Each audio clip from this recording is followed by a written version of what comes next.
Que a graça e a paz do Senhor Jesus repouse sobre cada um de vós. Bom dia! Meus irmãos, hoje chegamos ao 7º dia de exposição do primeiro livro de Samuel e estaremos meditando nos capítulos de 20 a 22. Oremos. Pai querido, graças te damos por mais esse dia de vida. Te agradecemos por mais essa oportunidade que nos tem dado para te conhecer um pouco melhor e também para compartilharmos o Evangelho do teu Filho Jesus com o mundo. Senhor, ao meditarmos aqui no primeiro livro de Samuel, temos visto e tu deixaste registrado para nós, para nosso ensino, tantos exemplos de atitudes nobres, mas também tantos exemplos de atitudes ímpias. Mas às vezes encontramos a mesma pessoa cometendo os dois tipos de atitudes, por conta do seu inconstante relacionamento com o Senhor. Por isso, Pai, eu te peço que nos ajude a sermos constantes e sempre abundantes em tua obra. É o que eu te peço, em nome de Jesus. Amém. No capítulo 20, Davi temeu a presença de Saul em Naiote e fugiu de lá para encontrar Jonatas, aparentemente esperando encontrar alguma possibilidade de ajuda em sua intercessão junto a seu pai. Ele pergunta a Jonatas que motivo Saul tinha para estar determinado a matá-lo.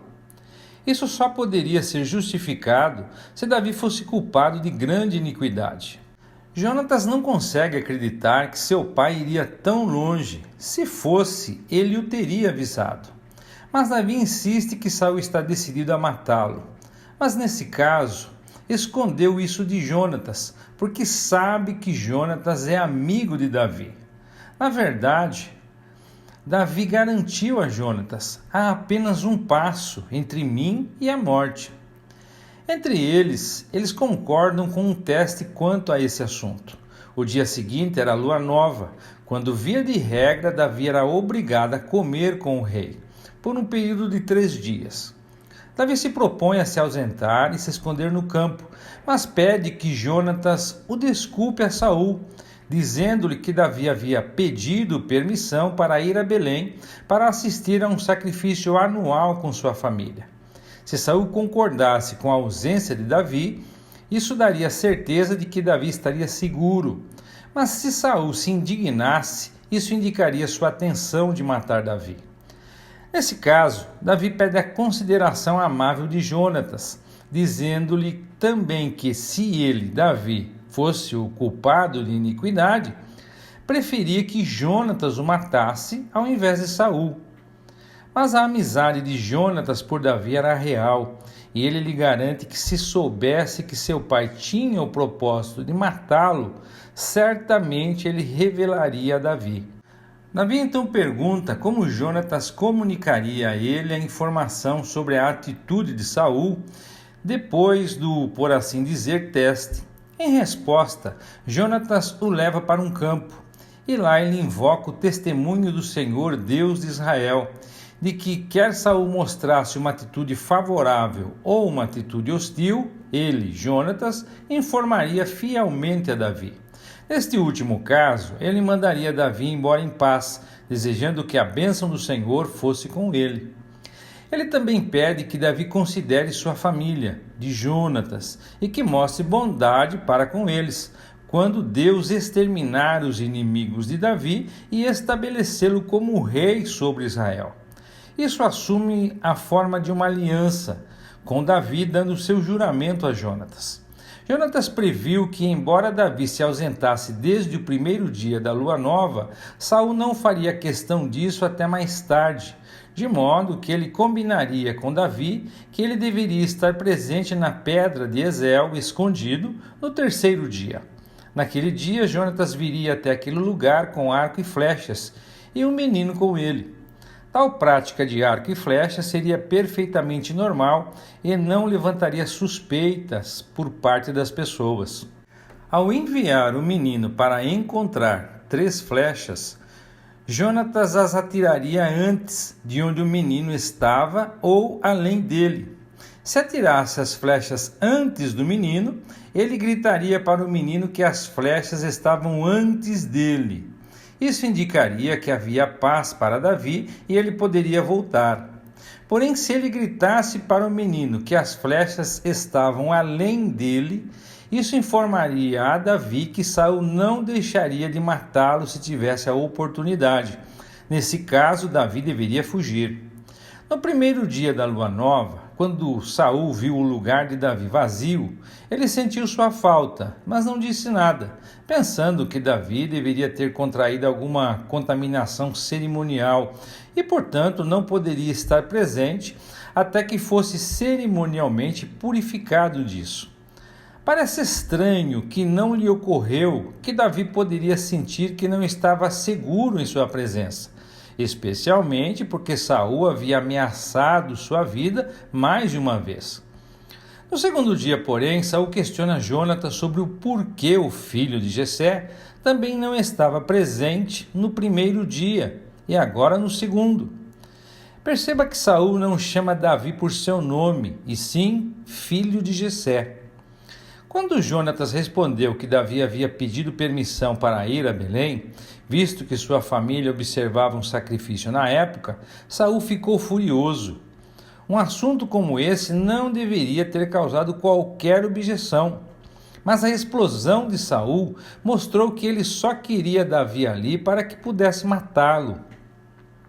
Sua ira é dirigida contra Jonatas, a quem ele chama de filho de uma mulher perversa e rebelde.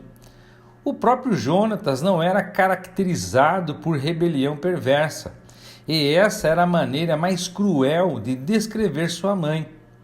O discurso irracional de Saul apenas expõe a loucura de seu próprio orgulho. Era verdade que Jonatas havia escolhido Davi em preferência a si mesmo, mas isso não foi problema, mas bênção para Jonatas.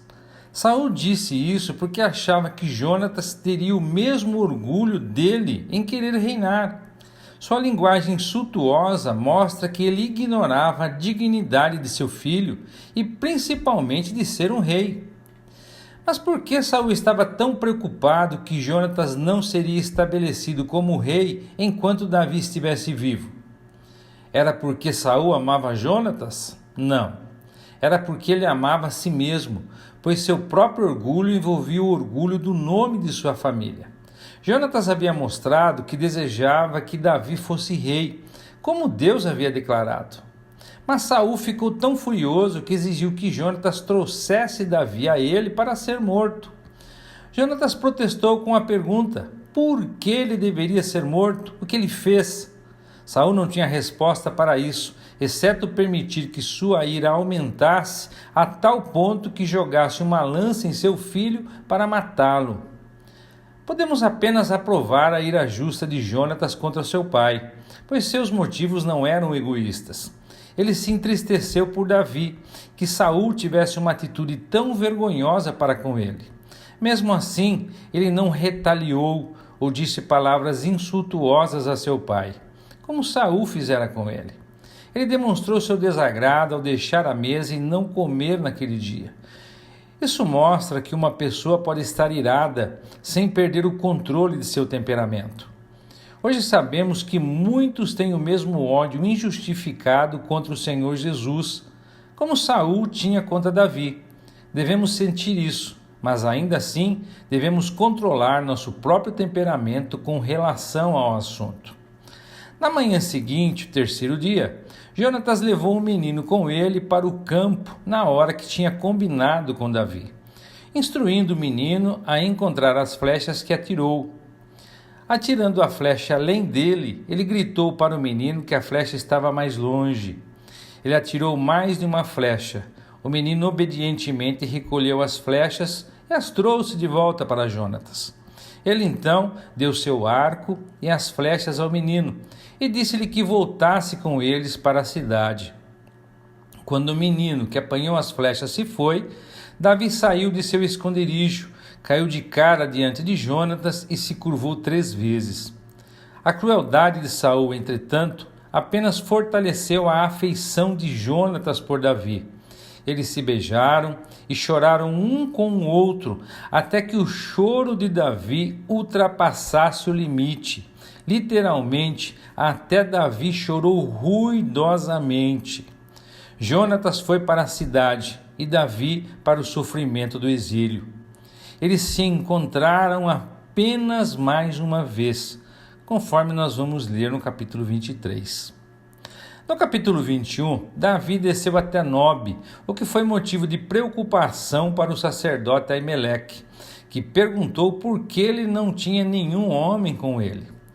Parecia, pela história aqui, que à primeira vista não tinha ninguém com Davi, mas deve ter havido outros nas proximidades que estavam com ele, porque o Senhor Jesus, ao comentar esta ocasião, definitivamente fala daqueles que estavam com Davi, lá no Evangelho de Mateus, no capítulo 12. Bom, como ele disse a Aimeleque, ele indicou a seus servos para permanecerem em um determinado lugar.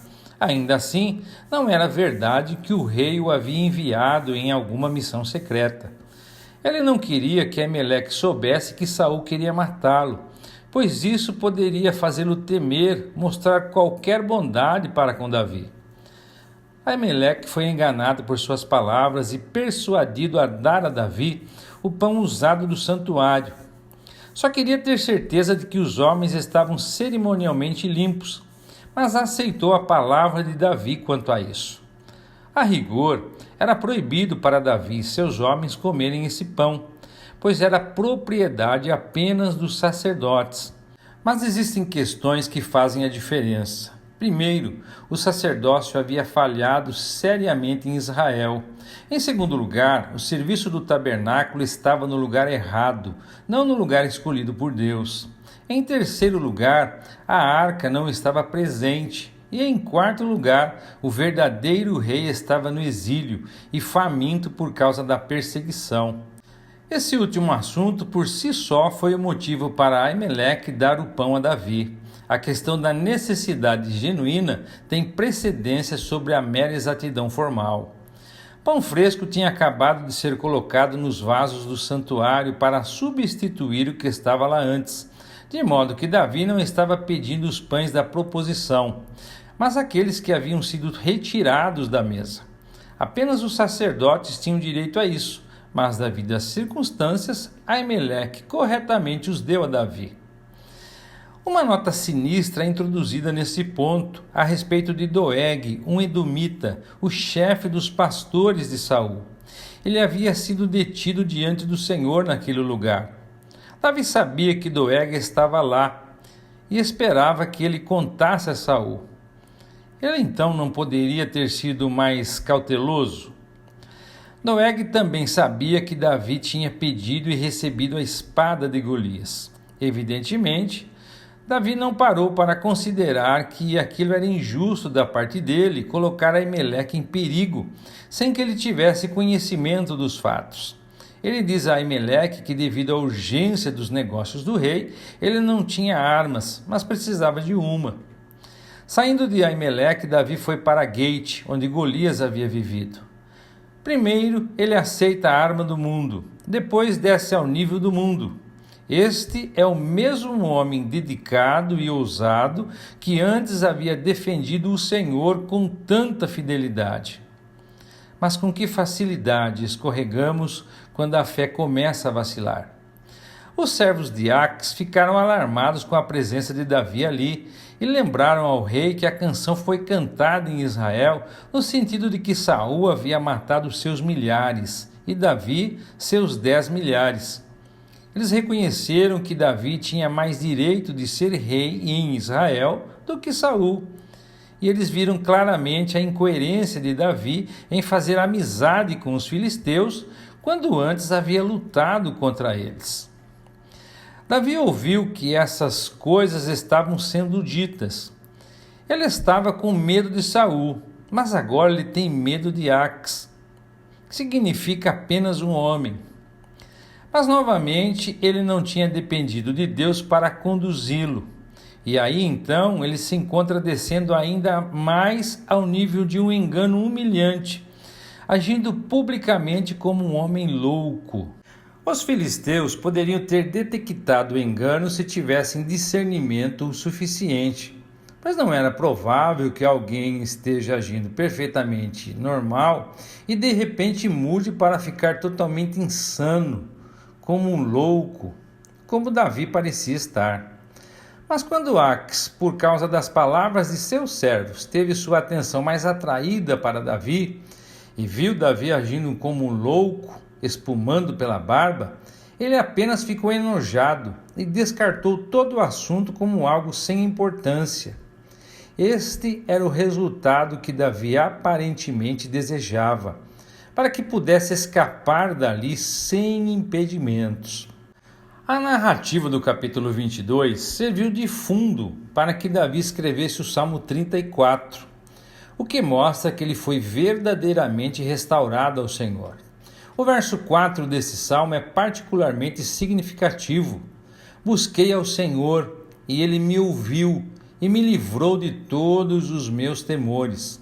Sua dolorosa experiência foi evidentemente proveitosa para ele, pois o conduziu ao Senhor.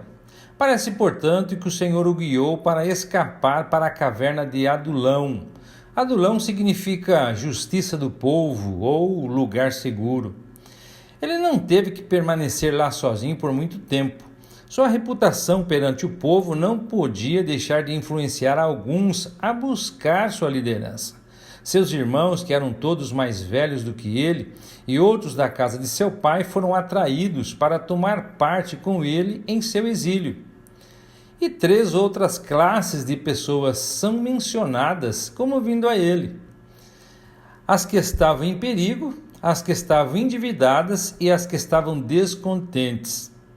Essa não foi uma reunião de elite, mas ilustra o fato de que a necessidade é frequentemente um grande fator para as pessoas serem atraídas a tomar uma posição por Cristo, quando ele é rejeitado, como na presente dispensação da graça que nós vivemos. Embora seja verdade que não devemos ser guiados pelas circunstâncias, Deus frequentemente ordena nossas circunstâncias de tal maneira que somos dirigidos por essas pessoas. Assim como o Senhor Jesus ocupa o lugar de liderança sobre seus santos redimidos hoje.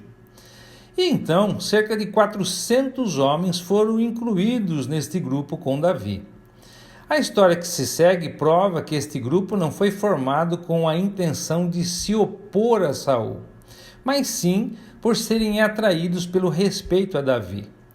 Os crentes de hoje também devem lembrar que nosso negócio não é lutar contra o governo estabelecido, embora ele possa ser culpado de práticas corruptas e injustas, mas sim seguir o Senhor Jesus em devoção pessoal e a verdade de sua palavra. Então Davi foi para Moabe. Seu pai e sua mãe estavam lá com ele. Ele pensou em se estabelecer ali, naquela fortaleza, mas isso não estava de acordo com a mente do Senhor. Sua ancestral Ruth, a moabita, havia deixado a terra de Moabe para morar em Israel. Mas agora, seu bisneto Davi deixa a terra de Israel para morar em Moabe. Isso seria incredulidade da parte de Davi. Deus pretendia que Davi, como tipo do Senhor Jesus, aprendesse via sofrimento, assim como diz Hebreus capítulo 5, verso 8. Ainda que era filho, aprendeu a obediência por meio daquilo que sofreu. Portanto, o Senhor envia o profeta Gade, que fala para Davi não se estabelecer em Moabe, mas ir para Judá, para ficar mais exposto ao perigo, digamos assim. Davi com seus 400 homens certamente não poderiam permanecer escondidos. Saul ouve falar dele no momento em que seus oficiais estão com ele. Evidentemente, Saul estava desconfiado de que seus próprios homens pudessem ser induzidos a seguir Davi. Então ele apelou para a ganância natural deles. Davi daria a eles campos e vinhas, ou os tornaria capitães de milhares ou de centenas? Saul os acusa de conspirar contra ele, porque não tomaram partido contra Jônatas, seu filho, que ele afirma ter sido culpado de incitar Davi contra ele, Saul. Sua linguagem soa como a de uma criança petulante, descontente, porque seus homens não demonstraram pena dele. Não foi Davi que se levantou contra Saul, mas Saul que injustificadamente se levantou contra Davi. Mas isso dá oportunidade a Doeg, o edomita, de buscar o favor de Saul. Ele não apenas informou a Saul da visita de Davi ao sacerdote Aimeleque, mas embelezou seu relato ao acrescentar a mentira de que Aimeleque havia consultado a Deus por Davi.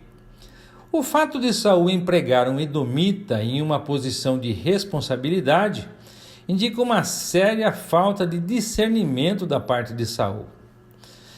Então, ele convocou não apenas Aimeleque, mas todos os seus parentes, os sacerdotes que estavam em Nob, não para perguntar se as palavras de Doeg eram verdadeiras, mas para acusá-los injustamente de conspiração junto com Davi contra Saul. Isso era totalmente falso, assim como sua suposição de que o que Aimeleque fizera por Davi foi o motivo de Davi levantar uma insurreição contra Saul. Nem Davi nem Aimeleque tinham tais motivos. A resposta de Aimeleque foi direta e honrosa. Ele lembrou ao rei que Davi havia estabelecido a reputação de ser o servo mais fiel de Saul, recebendo ordens dele de boa vontade. Essa foi a razão para que Aimeleque lhe desse pão e uma espada. E além disso, ele não sabia nada sobre qualquer atrito existente entre Saul e Davi. Em face das coisas, Aimeleque era totalmente inocente. No entanto, a verdade não afetou a arrogância de sangue frio de Saul. Ele sentenciou Aimeleque e todos os sacerdotes à morte, apenas por causa de seu medo irracional e ódio de Davi. Os soldados, recebendo ordens para matar os sacerdotes, foram sensatos o suficiente para desobedecer a tola ordem de Saul, especialmente porque esses homens eram sacerdotes do Senhor. Isso, entretanto, não incomodou a consciência de Doeg, o edomita. Quando Saul lhe ordenou que matasse os sacerdotes, ele se entregou de bom grado a essa matança covarde. E não somente isso, a sede de sangue de Doeg não diminuiu até que ele passou por Nob, a cidade dos sacerdotes, matando homens, mulheres, crianças e até animais. Que pessoa honrada em Israel não ficaria chocada com essa onda perversa e indiscriminada de assassinatos a sangue frio ordenada pelo rei? Porém, um filho de Aimeleque escapou e juntou-se a Davi, o único refúgio possível na época. Ao relatar a Davi tudo o que havia acontecido, Davi se sentiu responsável por ocasionar a morte dos sacerdotes. Pois, como disse, ele sabia que Doeg contaria a Saul o que havia visto em Nob. Alguém se pergunta o que Davi poderia ter feito para proteger os sacerdotes, mas sem dúvida ele não esperava uma carnificina tão grande como a que aconteceu. As palavras consoladoras de Davi a Abiatar nos lembram do cuidado do Senhor por aqueles que assumem um lugar de rejeição com ele. Fica comigo, não temas, porque quem busca a minha vida, busca a tua vida, pois tu estarás seguro comigo. E assim concluímos a exposição de hoje. Que o Eterno os abençoe e até amanhã, se Deus quiser.